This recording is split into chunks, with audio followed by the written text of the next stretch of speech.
الحمد لله رب العالمين الرحمن الرحيم مالك يوم الدين. إياك نعبد وإياك نستعين.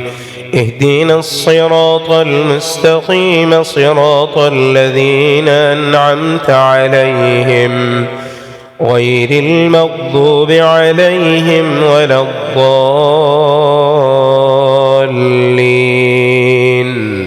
آمين. بسم الله الرحمن الرحمن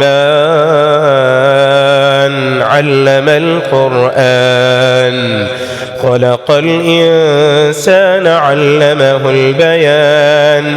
الشمس والقمر بحسبان والنجم والشجر يسجدان. والسماء رفعها ووضع الميزان ألا تطغوا في الميزان وأقيموا الوزن بالقسط ولا تخسروا الميزان. والأرض وضعها للأنام فيها فاكهة والنخل ذات الأكمام والحب ذو العصف والريحان. فبأي آلاء ربكما تكذبان؟ خلق الإنسان من صلصال كالفخار وخلق الجان من مارج من نار.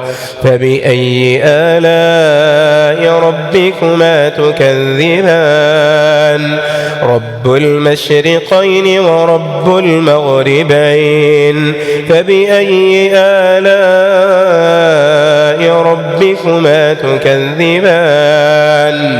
مرج البحرين يلتقيان بينهما برزخ لا يبغيان.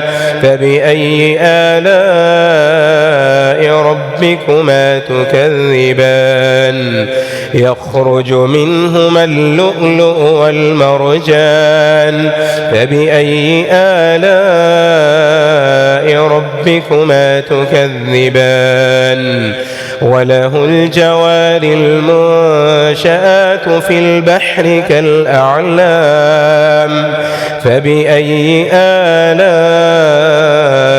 ربكما تكذبان؟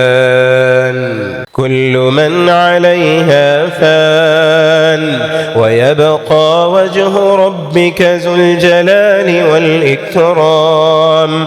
فبأي آلاء ربكما تكذبان؟ يسأله من في السماوات والأرض كل يوم هو في شأن. فبأي آلاء ربكما تكذبان؟ سنفرغ لكم أيها الثقلان. فبأي آلاء ربكما تكذبان؟ يا معشر الجن والإنس إن استطعتم أن تنفذوا من أقطار السماوات والأرض فانفذوا لا تنفذون إلا بسلطان. فبأي آلاء ربكما تكذبان؟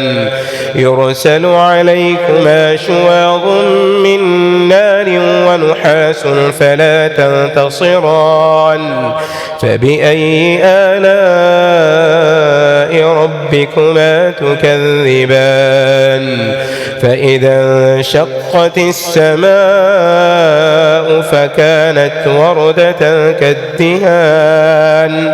فبأي آلاء ربكما تكذبان؟